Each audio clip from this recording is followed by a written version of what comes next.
Nggak ada ulama menakut-nakutin. Tidak ada ulama intimidasi. Tidak ada ulama yang membuat orang pesimis. Ulama itu harus alladzina yanzurunal ummah bi'ainir rahmah. Yang memandang umat dengan mata kasih sayang. Mengapa umat Islam hilang dari Andalus Spanyol? Padahal sudah bercokol 800 tahun dengan melahirkan ulama-ulama besar. Ibnu Malik, Ibnu Rushd, Ibnu Tufail, Ibnu Bajah, Ibnu Zaidun, Ibnu Hazm, Ibnu Arabi. Itu semua ulama dari Spanyol. Tapi Islam hilang dari Spanyol.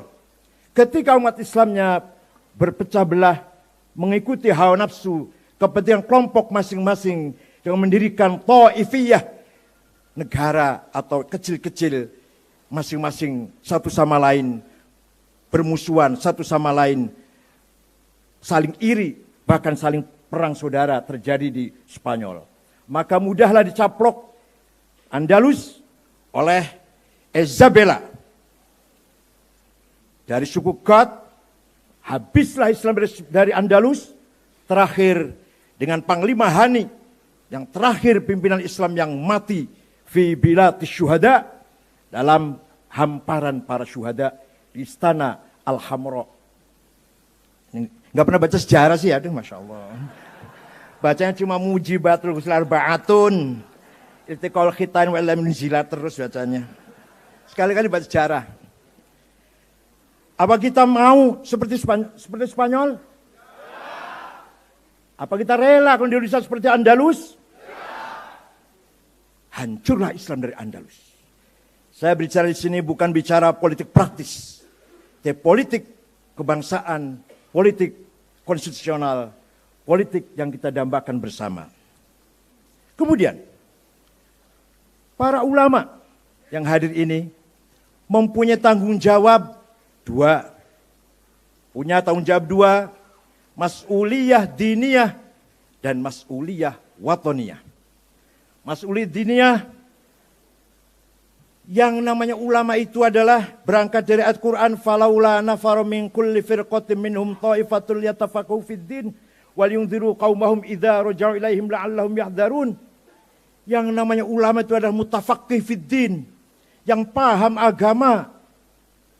Saya contohkan, paham tafsir dan ilmu tafsir, paham asbabun nuzul, paham makkiyah madaniyah, paham nasikhah mansukhah, paham muhkamah muqayyadah, paham muhkamah muqayyadah, mutasyabihah, paham mutlaqah muqayyadah, paham amma dan khassah, paham nasikhah dan mansukhah, paham hakiki dan majazi, kinayah isti'arah. Itu baru Quran. Belum hadis, harus paham mutawatir, paham hadis mutawatir, paham hadis masyhur, hadis aziz, hadis ahad, qat'iyyul wurud, qat'iyyud dilalah, qat'iyyul wurud, dhanniyud dilalah, dhanniyul wurud, dhanniyud dilalah. Belum lagi harus paham hadis sahih, hasan, dhaif, dhaifnya maqtu, munqati, mauquf, mursal, muallal, munkar. Kalau nggak paham ini jangan coba-coba ngaku ulama.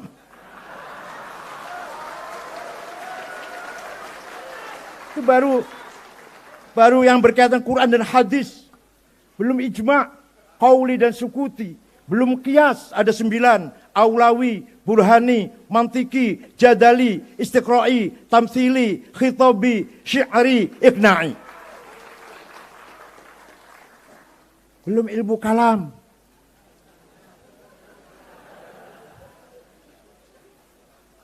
Zatullah wa sifatuh. Hubungannya apa dengan zat dan sifat? Sifat yang wajib berapa, yang mustahil berapa, yang jaiz berapa?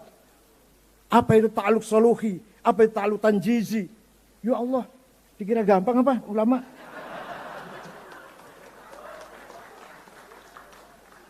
Alah, nggak usah jauh-jauh, ilmu tajwid saja.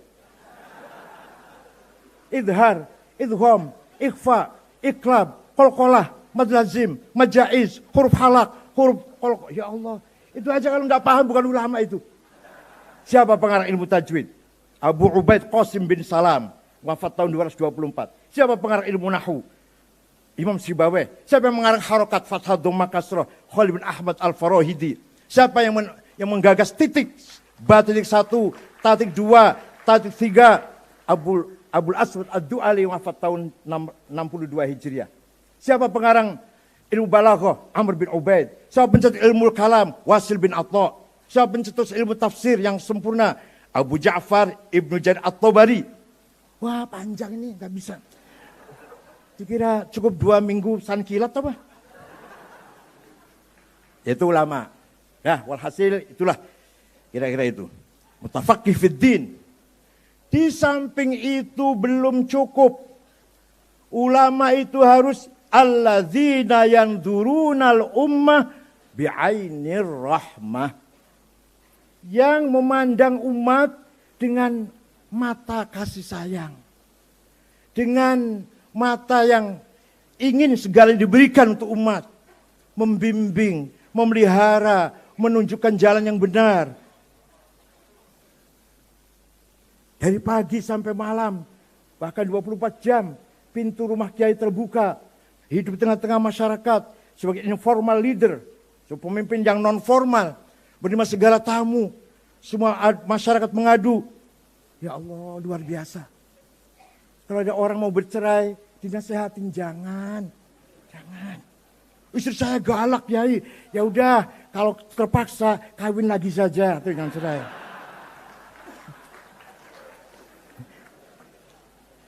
Enggak, itu kata Kiai, bukan kata saya, bukan kata saya kan. Jadi dari kepolisian pun sangat terbantu dengan peran ulama yang selalu membimbing, mengayomi, memelihara masyarakat. Kalau ada musibah, yang sabar, jangan putus asa.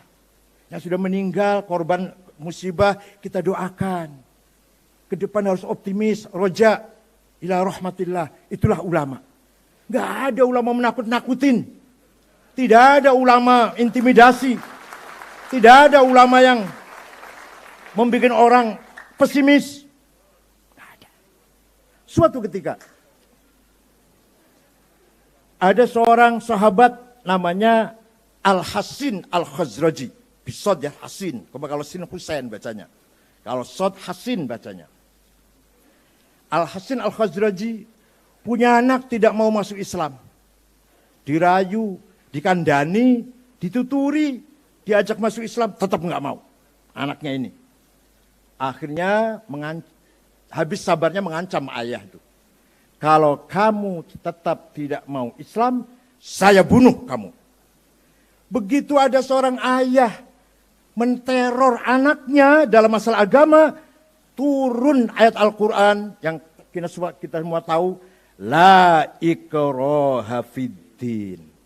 Tidak boleh ada paksaan, ada kekerasan, ada teror, ada intimidasi dalam masalah agama. Ayah tidak boleh ngancam anak, apalagi sedulur bukan, family bukan. Tahu-tahu sweeping.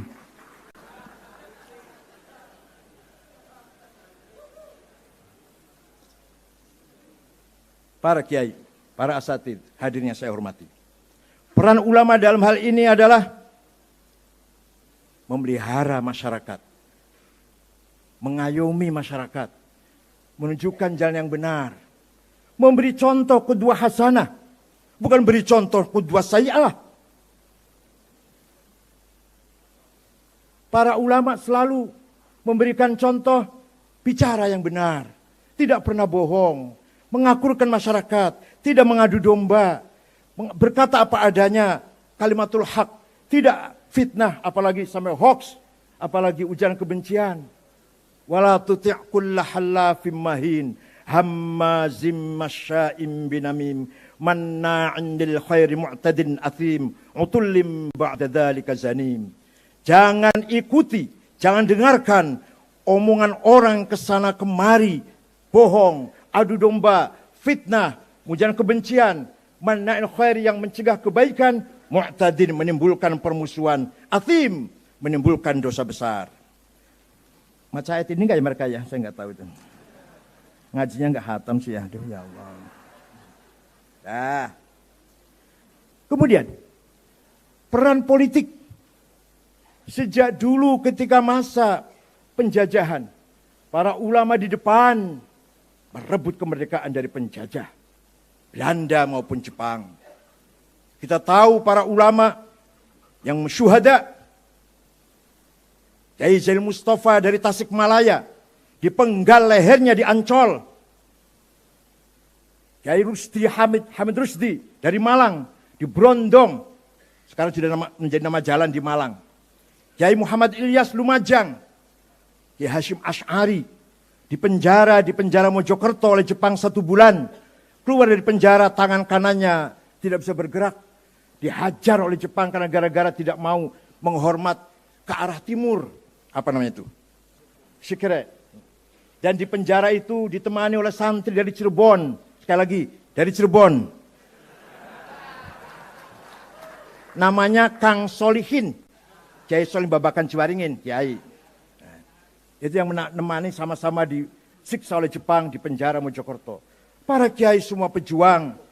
Kiai Rukyat, bapaknya Kiai Ilyas Rukyat Tasikmalaya, juga dikejar-kejar oleh Belanda dan Jepang. Temannya banyak yang gugur, tapi Kiai Rukyat masih dijaga oleh Allah. Panjang usia sampai wafat. Sampai akhir hayatnya tetap berjuang. Itu ayahanda dari Rois Am, Kiai Ilyas Rukyat. Banyak sekali ulama, kalau saya ceritakan tidak cukup waktunya. Walhasil, ulama punya andil besar. Punya andil sangat besar dalam membangun kemerdekaan Indonesia ini. Kemudian, setelah dibentuknya panitia persiapan kemerdekaan Indonesia, ketuanya Insinyur Soekarno, sekretarisnya Muhammad Hatta, anggotanya Haji Agus Salim, ulama. Kiai Wahid Hashim, bapaknya Gus Dur, jangan lupa. Kakeknya Mbak Lisa, jangan lupa.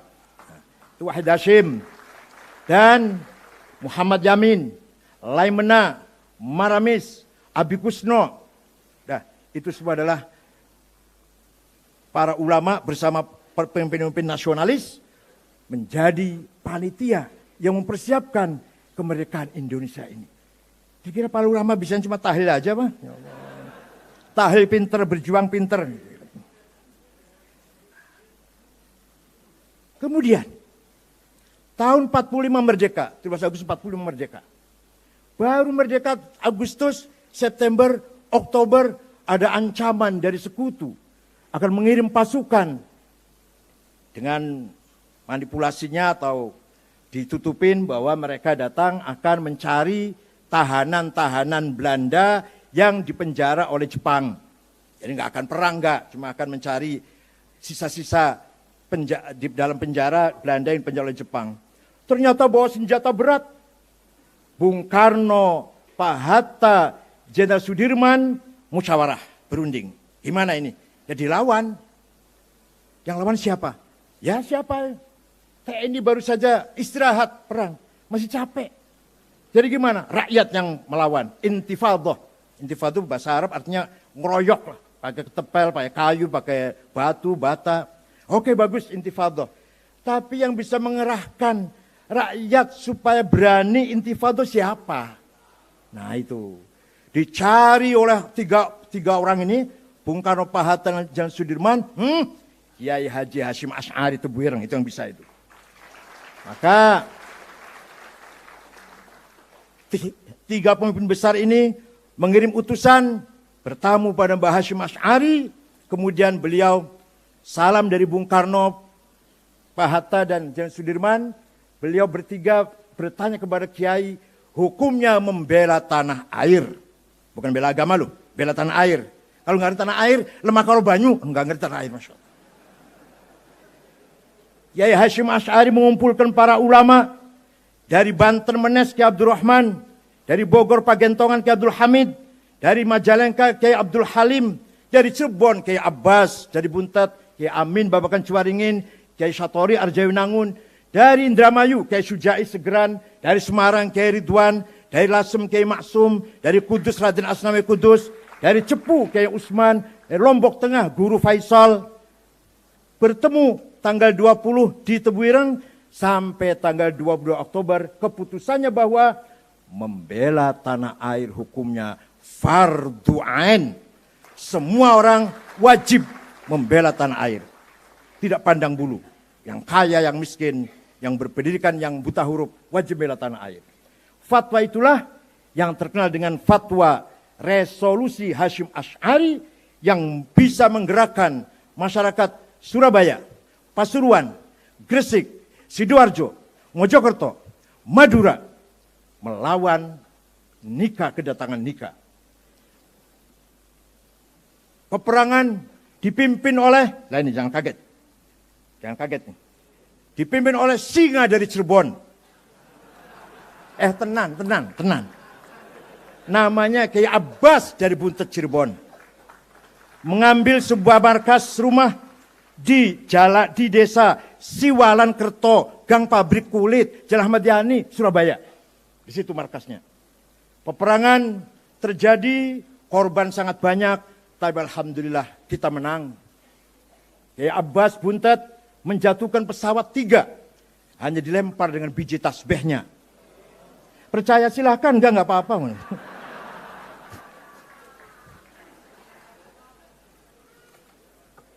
Tanggal 10 November, hari pertama perang besar itu, Brigjen Malabi, komandan Nika, mobilnya meledak, asistennya mati, pengawalnya mati, supirnya mati, Malabi pun mati.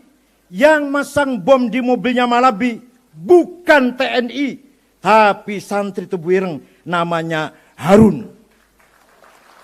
Sayang Harun tidak lari, bahkan mendekat ingin tahu hasilnya seperti apa, dikira mercon.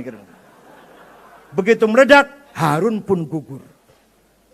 Ada lagi santri dari Surabaya namanya Asy'ari, naik ke atapnya Hotel Orient, sampai sekarang masih ada Hotel Majapahit itu, masih bangunannya masih sejak lama seperti itu. Merobek-robek bendera Belanda, mengibarkan merah putih. Itu Asy'ari namanya, dari Surabaya. Ditembak dari bawah, rupanya pakai akik anti peluru, selamat dia nggak sampai ketembak. Itu sejarah bagaimana para ulama sangat besar kontribusinya dalam merebut kemerdekaan Indonesia ini. Sekarang sudah merdeka. Panjang kalau cerita peran ulama panjang banget. Nanti ada pemberontak PKI, ada segala macam. Sudah, ini singkatnya. Sekarang sudah merdeka. Mari kita bangun negara ini. Kita cintai negara ini. Kita sayang negara ini. Islam mengajak persatuan dan kesatuan. Islam mengajarkan damai. Islam mengajarkan hidup harmonis. Islam anti permusuhan. Islam melarang dendam. Islam melarang fitnah, adu domba, ujaran kebencian. Islam sangat memerintahkan kita berhati besar. Fabima rahmatin minallahi lintalahum walau kunta faddan ghalidhal qalbi min hawlik fa'fu anhum wastaghfir lahum wasyawirhum fil amr fa idza azamta fatawakkal 'ala Allah innallaha yuhibbul mutawakkilin. Muhammad, karena engkau santun, karena engkau ramah, karena engkau berakhlak Muhammad, maka mereka berbondong-bondong masuk Islam. Seandainya kamu Muhammad faddan ghalidhal qalbi, congkak, tandang peting-ting, kasar, omongannya kasar, bawa pentung sana kemari, dan faddu min haulik, niscaya orang akan lari meninggalkan kamu Muhammad. Fa'fu anhum, maafkanlah orang Mekah itu Muhammad. Ini dalam Fatu Makkah ini. Wastaghfir lahum, mintakan ampunan untuk orang Mekah Muhammad yang dulu musuhi kamu. Wasyawirhum fil amr, ajaklah mereka bermusyawarah menatap masa depan yang lebih baik. Yang kemarin musuh, yang kemarin mengusir Nabi Muhammad, menyiksa para sahabat, bahkan ada yang sampai membunuh para sahabat seperti Yasir dan istrinya Sumayyah, dimaafkan, dimintakan maghfirah kepada Allah, dan diajak musyawarah menatap masa depan yang lebih baik tanpa ada rasa dendam, rasa permusuhan sama sekali. Itulah akhlak Rasulullah Sallallahu Alaihi Wasallam. Semoga kita semua bisa menirunya, terutama ahlul baitnya, terutama habaibnya dong harus niru. Kalau saya kan orang Jawa asli, Jangan khawatir. Kalau kita berpegang teguh, percaya dengan syafaat Rasulullah, insya Allah kita akan menghadapi siapapun, akan tunduk yang kita hadapi itu. Wa man takun bi rasulillahi nusratuhu intal kohul usdu fi ajamiha tajimi walan taro min wali yin waira muntasiri bihi wala min adu win wairim waira munqasimi burdanu orang apa kata itu. Barang siapa selalu minta pertolongan kepada Rasulullah, maka ketika menjumpai harimau, harimau nanti akan menjadi kucing. Paham betul? Yang tadinya galak akan menjadi lunak. Kalau kita selalu bersama Rasulullah. Intal qahul usdu fi ajamiha tajimi. Walantara min waliyin ghairu muntasiri. Kamu tidak akan menjumpai kekasihnya Rasulullah yang tidak menang. Dan kamu tidak akan menjumpai musuh Rasulullah yang menang, pasti kalah. Itulah janji Rasulullah SAW.